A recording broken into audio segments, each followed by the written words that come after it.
Sup? So, this is it. Sting has officially retired. Now, all I can say is for 40 plus years, Sting, congratulations. I hope you enjoy this retirement. I hope you actually do something more that you're, you got open landscape. You do something more that you always wanted to do, like, expand your hobby or, just anything. Whatever you want to do, you deserve it. From what I understand, you're one of the nicest people backstage. You're not confrontational. You are very inviting for conversations, and you're not really stuck up or anything. You're a really cool, humble dude, and for that, it carries personalities like that carry some weight because, especially in that type of realm, I don't want to get too deep because I'll be blurting out secrets. But all I gotta say is, Sting, you highly deserve this. I really hope you do whatever you want to do, even if you don't know right away what there is for you to do. Relax. Take this moment to relax, reflect, chill, vacation, anything you want. You know what I mean? So definitely well deserved. Now, my introduction to Sting was pretty much like this. Back when I was a little kid, I was going outside. It was Halloween, trick or treating. I did my own face paint, and I will admit it was not the greatest, but I did my own face paint, and for some people it was complimentary, so it didn't suck, but I would say it's on par. My artistic skill wasn't there yet, so I did a face paint to be the Ultimate Warrior, because at the time on TV, whenever I was able to watch wrestling, it was WWF at the time, World Wrestling Federation. Thanks, Wildlife. So anyway, and of course, they had guys like Andre the Giant, Hulk Hogan, Ultimate Warrior, the Bushwhackers. I can go on and on and on listing the names, but I was really fascinated by the Ultimate Warrior. So, I would say I was fascinated, because I wouldn't say I was a huge fan, but I was fascinated by that character. Then when he took on Ravishing Rick Rude, I became more of a fan of Ravishing Rick Rude for his wrestling abilities and skills. But I'm going off on a tangent. This is not the point. I went outside trick or treating, and I wanted to look like the Ultimate Warrior, and I did my own face paint, and bam. As I was trick or treating that night, yes, I said that night, there was no time limit at the time. There were constant people saying, "Oh wow, good job with the face paint. You look like Ultimate Warrior." But then I started hearing, "Oh wow, it's very rare to see that there are actual fans of Sting in this area." And I'm like, Sting? And my first thought was the musician, Sting. Now, I'm familiar with him because I'm a fan of music and everything, so I was familiar with that Sting. But I'm like, wait, did this guy ever did any music video or any song in face paint? No. Why people keep confusing me for Sting?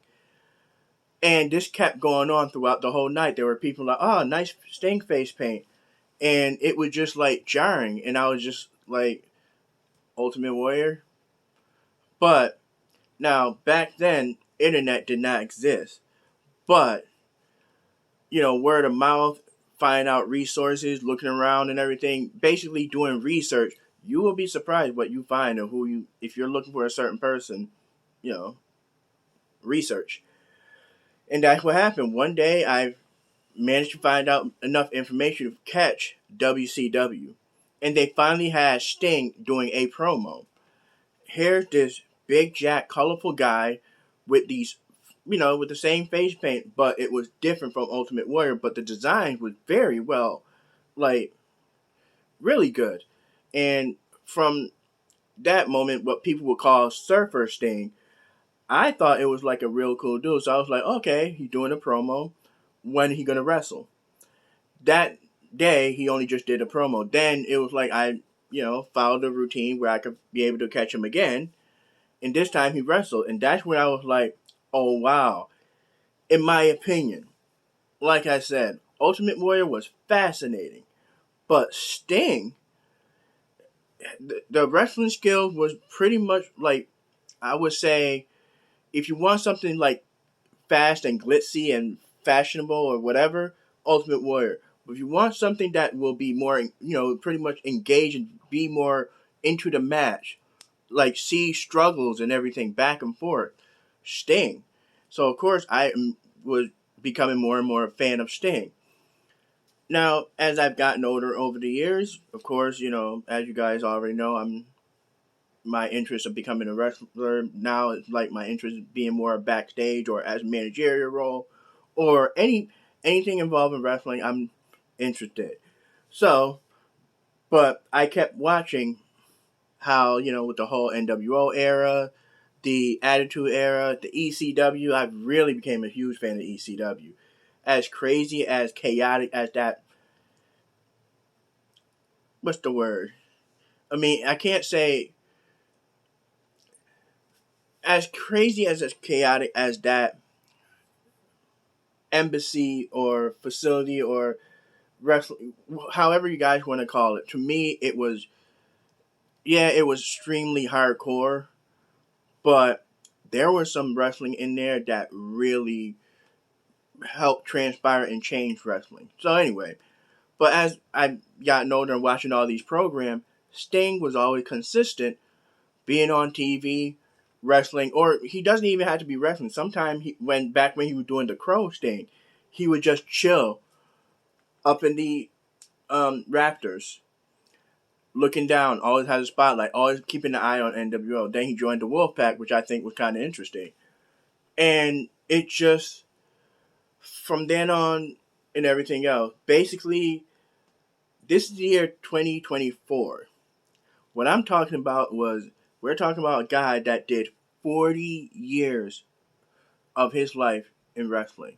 Now, he did take a break within those 40 years, not going to lie, but still, I mean, there are plenty of other wrestlers that can claim that claim, and there are some that can say, well, mine was a lot longer, which is, it's in the wrestling book. If you want to know about the wrestling history, just do the research, you'll see what I'm talking about. But for Sting to constantly be consistent and to stay in time with the eras, even though it would constantly change. I mean, look at The Undertaker. He was doing the same thing, constantly changing, constantly evolving within the same time so he don't get dull or stale. Sting did the same thing. Of course, I brought up The Undertaker because, yes, the dream match between Sting and Undertaker, honestly, in my opinion, which version of Sting versus The Undertaker are we talking about? I mean, think about it. Are we talking about the Surfer Sting versus the old school generation? Well, I don't want to say Generation 1 Undertaker, but you know what I mean. The dead man when he was with Brother Love before he became with Paul Bearer. Because remember, even Undertaker became the American Badass, and Sting became, you know, Wolfpack. And then, of course, we got to talk about the main event Mafia. I mean, there are so many elements and layers of their characters. Which one? But for me, yes, I wanted Crow Sting versus Darkness Ministry Undertaker. I wanted, because to me, though they were at the highest of the heights of their personas. Well, anyway, you know what? Now that I brought that up, if you really think about it, throughout Sting's career, even though it was great and illustrious, Sting is the perfect example of a wrestler who, in the hands of the booker, can become great or become a huge fuck up. I mean, let's be honest. TNA, eh. I mean, he has some great moments and everything, but eh. I mean, we all know what I'm talking about too. When he went to WWE, I mean, first of all, in WCW, he was fine. He was used well and elevated, and then, of course, they can't push him all the time, but he was used decently. TNA, eh. WWE dropped the ball. Like, yeah, that was, yeah. For a company that have that many writers, wow. And then, of course, he went to AEW. Now, as much as AEW like to fall down the stairs, and come on, we can admit, for some reason they like to fall down the stairs, they actually utilize, in my opinion, Sting the right way. They There were some questionable position matches that they put him in. There were some moments where even I was like, what was the point? But they did utilize Sting in a more credible way, where the way he went out to retire, excellent. So for that, congrats, good job. Just stop falling down the stairs. But hey, for some reason you like them stairs. So, but for Sting, I don't want to say his real name because I don't know him that close. I know what it is, and I'm pretty sure a lot of people do. But for the guy that carried that Sting name, the guy that put that face paint on, the guy or the man that showed true loyalty into his craft, into his insight, and really did everything he can to pretty much keep people happy. To you, sir, thank you. You probably, every time you lace up your boots, every time you put on your tights, every time you were to go through that curtains, and you hear the crowd just being happy, being energetic, being excited for you, you probably was like, this is cool. Or you probably have moments like, yep, another day at work. But I just want you to know, every promo you've done, not just inside wrestling, outside in the public, doing community stuff, every hospital you visited, every fan you shook hands with, even at your own downtime when it's your personal time, when you're out with your wife and kids or you're just shopping or anything, you never, from what I've heard and really respect, you never disregarded anybody who approached you as a fan.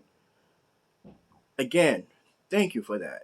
Because a lot of people, especially behind the scene, what we do, yes, we do for you, but we don't realize the impact that we're carrying to you. You know, we don't have that concept of that moment until someone tells us. And for Sting, 40 years of wrestling is one thing, but 40 years of showing gratitude, appreciation, and not only accepting everybody, no matter what race, what color, sexuality, if they came up to you and they was like, oh, I'm a big fan, you always smiled, you always greeted them. And that's another thing. You didn't treat them like they're just a prop. You treated them like a person that appreciate you, and for just being that humble, not showing like, oh, I'm rich. Why are you talking to me? Not having that attitude. That can be a lot. Like that is for some people. It's easy for a person to negate fans or to brush them off like don't talk to me, only talk to me when I'm at work or talk to me when I got my tights on. You just displayed pure humanitarian and you carried that type of weight and you had the strength to not only carry that weight but the humbleness, the kindness. Like I said, dude, congratulations on your retirement. Thank you. And most definitely, no matter how many times people will try to, oh, just get back in the ring one more time. The way you went out and the fact that it was your call, appreciate that. Gravitate that. If that's going to be your last, you did a damn good job of making it your last. I'm sorry it must have been hard for you to leave that wrestling ring, but I'm happy because you did way more of a groundwork for people in the past. I mean, for the multi generations to really say they're proud wrestling fans because of you staying. A lot of people may have their wrestling Mount Rushmore. Me, I don't, because there's so many plethora of wrestlers who, I mean, just 4, that's kind of not fair. But you are definitely one of those that really and seriously made wrestling fun, enjoyable, and made guys like me to not only just watch it and be a fan of it, but be a part of it. Thank you. Thank you, Sting.